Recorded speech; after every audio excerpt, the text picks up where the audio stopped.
प्रिय विद्यार्थीगण, अपने पिछले कक्षा में हम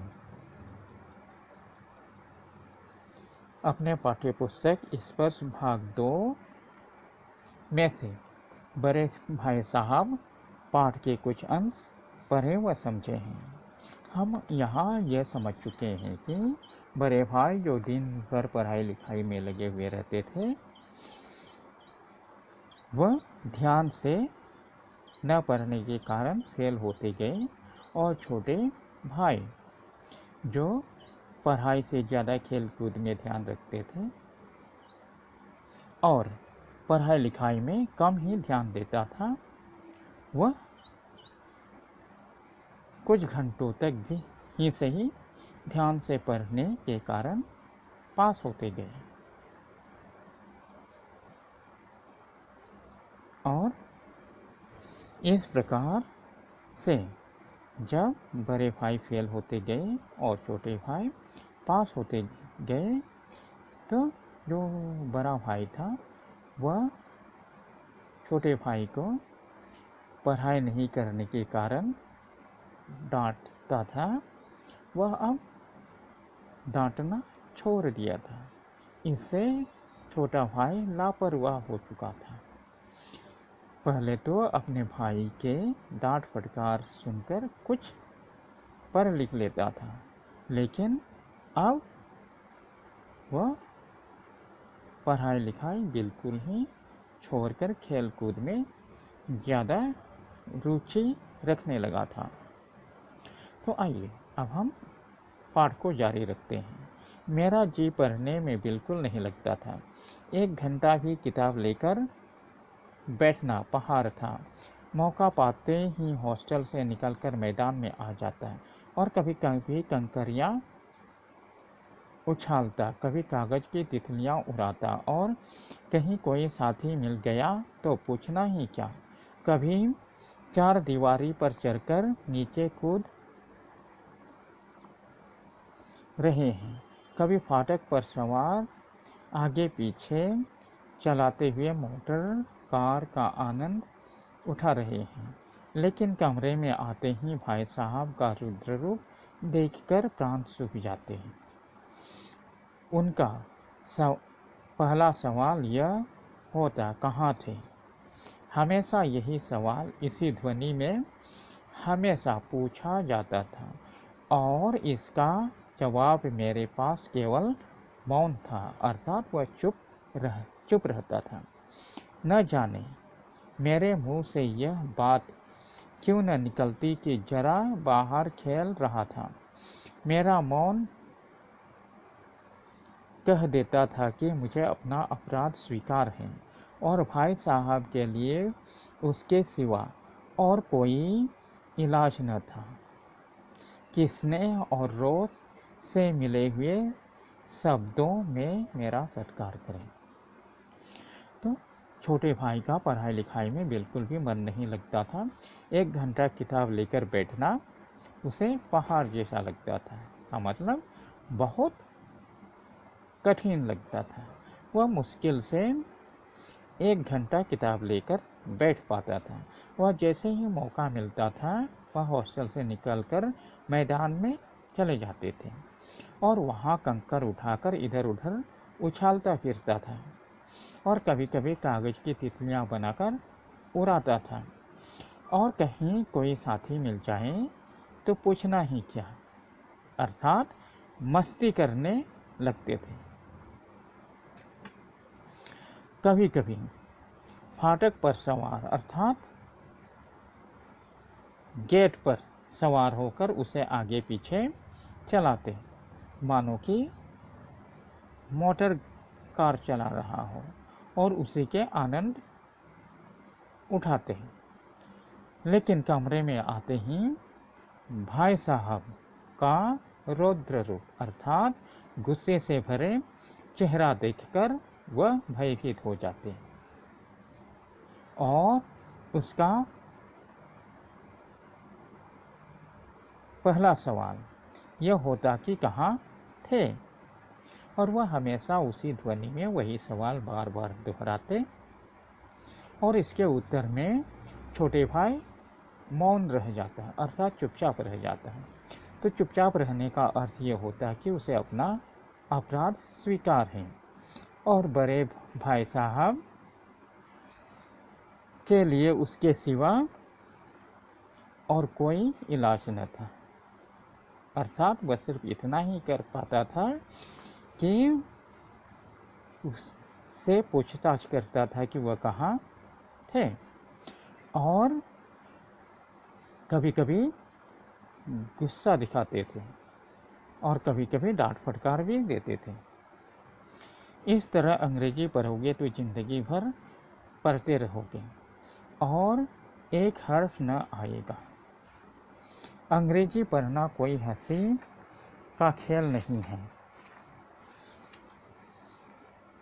कि चाहे पढ़ ले नहीं, चाहे पढ़ ले नहीं, ऐसा ऐरा गैरा नत्थु खैरा।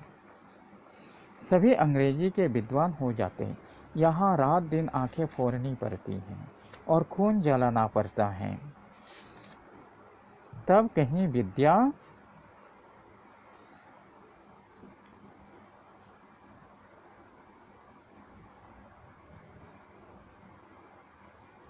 आती है। और आती क्या है? हाँ, कहने को आती है। बड़े बड़े विद्वान भी शुद्ध अंग्रेजी नहीं लिख सकते।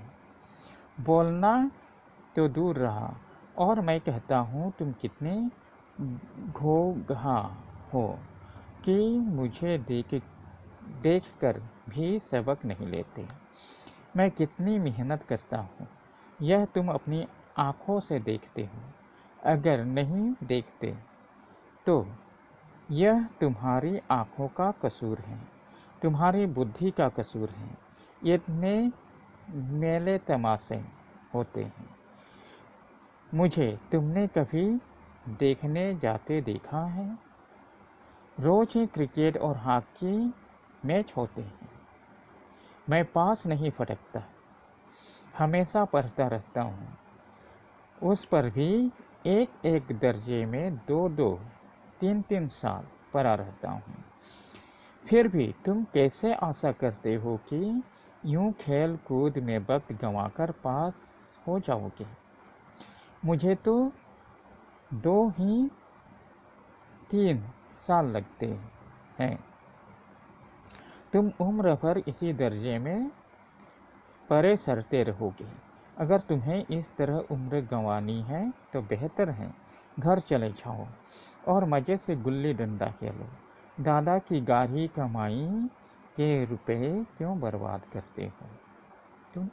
अब कभी कभी उसके बड़े भाई साहब उसे डांट फटकार किया करते थे और कहते थे कि इस तरह से अंग्रेजी पढ़ोगे तो पढ़ते ही रह जाओगे, पर एक शब्द भी नहीं आएगा। अंग्रेजी पढ़ना कोई हंसी खेल नहीं, अर्थात अंग्रेजी पढ़ना कोई आसान बात नहीं कि जो चाहे पढ़ ले। नहीं तो ऐरा गैरा नत्थु खैरा भी अंग्रेजी में विद्वान हो जाते। अर्थात ऐरा गैरा का मतलब जैसे तैसे लोग भी आसानी से अंग्रेजी के विद्वान हो जाते हैं। और बड़े भाई साहब यह भी कहते हैं कि इसके लिए रात दिन आंखें फोड़नी पड़ती हैं, का मतलब रात रात भर जागकर पढ़ना पड़ता है, खून जलाना पड़ता है, तब कहीं जाकर कुछ ज्ञान मिलती है, अर्थात विद्या आती है, का अर्थ है ज्ञान मिलती है। और आते क्या है? हाँ, कहने को आ जाती है। देखिए यहाँ बड़े भाई साहब का कहना है कि आती क्या है? आ जाती है। ये तो कोई भी कह सकता है, लेकिन बड़े बड़े विद्वान भी शुद्ध अंग्रेजी नहीं लिख सकते और बोलना तो दूर। और उनका कहना है कि वह तो कितने घोघा हैं जो देख कर भी सबक नहीं लेता। और अपने बारे में ही भी कहते हुए कहता है कि मैं कितना मेहनत करता हूँ। का मतलब बड़े भाई साहब बहुत मेहनत करते हैं और कितने मेले तमाशे आते हैं, परंतु वह उसे कभी भी देखने नहीं जाते। क्रिकेट के और हॉकी के मैच रोज ही होते हैं, परंतु वह कभी खेलने या इन मैचों को देखने के लिए नहीं जाता। अर्थात वह दिन भर पढ़ाई में ही लगे रहते हैं। इस प्रकार खेल कूद में समय नहीं गंवाते। और छोटे भाई से कहता है कि यदि उसे इस प्रकार खेल कूद में ही समय बिताना है तो बेहतर यही होगा कि वह घर चले जाएं और वहाँ गिल्ली डंडा खेलें। इस प्रकार दादाजी के मेहनत से कमाई हुई रुपये को बर्बाद करने से क्या फ़ायदा। और छोटे भाई यह लतार सुनकर, इस प्रकार के डांट सुनकर आंसू बहाने लगता, परंतु उसके पास कोई जवाब नहीं था। अपराध तो उन्होंने किया ही था, अर्थात गलती तो उन्होंने किया ही था।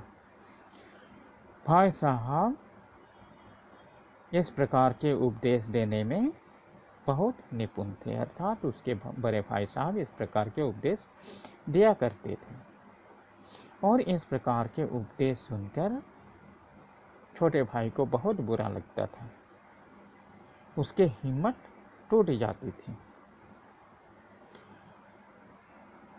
और उसे कभी कभी ऐसा भी लगने लगता था कि वह पढ़ाई लिखाई अब और आगे नहीं कर पाएगा। पढ़ाई लिखाई उसके वश की बात नहीं।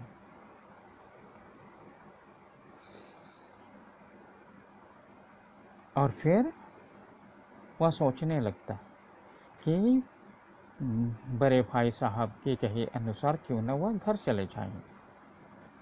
जो काम उसके बूते से बाहर का है, का मतलब उसके पहुंच से बाहर का है, उसमें हाथ डालकर क्या फ़ायदा यदि वह सफल न हो। और वह सोचते थे कि उसका मूर्ख रहना तो मंजूर है, लेकिन उतनी मेहनत से उसे चक्कर आ जाता था। का मतलब उतना मेहनत वह नहीं कर पाएगा। लेकिन इस प्रकार घंटे 2 घंटे बाद निराश के बादल छट जाते, उसके निराशा खत्म हो जाता और वह मन ही मन सोचने लगते कि अब उसे आगे बहुत जी लगाकर पढ़ना है। और वह चटपट टाइम टेबल बना लेते हैं कि कितने घंटे कौन सा विषय पढ़ना है। और इस प्रकार से वह निश्चय कर लेता कि उसे अब ध्यान से पढ़ना है। तो टाइम टेबल में क्या होता है, प्रातःकाल 6 बजे उठना, का मतलब सुबह 6 बजे उठना, उसके बाद मुंह हाथ धोकर नाश्ता करके पढ़ने बैठ जाना। 6 से 8 बजे तक वह अंग्रेजी पढ़ेगा, 8 से 9 बजे तक हिसाब अर्थात मैथमेटिक्स गणित करेगा, 9 से 9:30 बजे तक इतिहास अर्थात हिस्ट्री, फिर भोजन और उसके बाद फिर स्कूल चला जाएगा। 3:30 बजे स्कूल से वापस लौटकर आधा घंटा आराम करेगा, फिर 4 से 5 तक भूगोल अर्थात ज्योग्राफी पढ़ेगा, फिर 5 से 6 तक ग्रामर करेगा। उसके बाद आधा घंटा हॉस्टल के सामने टहलेगा और फिर 6:30 से 7 बजे तक अंग्रेजी कंपोजिशन, फिर उसके बाद भोजन करके 8 से 9 बजे तक अनुवाद अर्थात ट्रांसलेशन, फिर 9 से 10 बजे तक हिंदी, फिर 10 से 11 तक विविध विषय पढ़ेगा। विविध विषय अर्थात जो बचे हुए अन्य विषय हैं, सब्जेक्ट्स हैं, उसके बाद वह आराम करेगा। तो वह इस प्रकार से सोचने लगते और भाई साहब के डांट सुनकर उसका भी मन करता कि वह भी खूब पढ़े, खूब आगे बढ़े, लेकिन वह ये नहीं कर पाता था क्योंकि पढ़ाई लिखाई में उसकी रुचि नहीं थी। तो आज हम इतने में ही समाप्त करते हैं। बाकी के हम अपने अगले कक्षा में पढ़ेंगे और समझेंगे, और मैं आशा करता हूँ कि आप सभी लोग भी अच्छी तरह ध्यान से पढ़ेंगे और पाठ को सोचने और समझने की कोशिश करेंगे। यदि आप लोग थोड़ा सा भी ध्यान से पढ़ें तो यह पाठ बहुत ही सरल भाषा में है, समझने में कोई कठिनाई नहीं होगी। फिर भी यदि कुछ कठिनाई हो तो मुझे बताना, मैं आप लोगों की कठिनाइयों का समाधान ढूंढने की कोशिश करूँगा। धन्यवाद।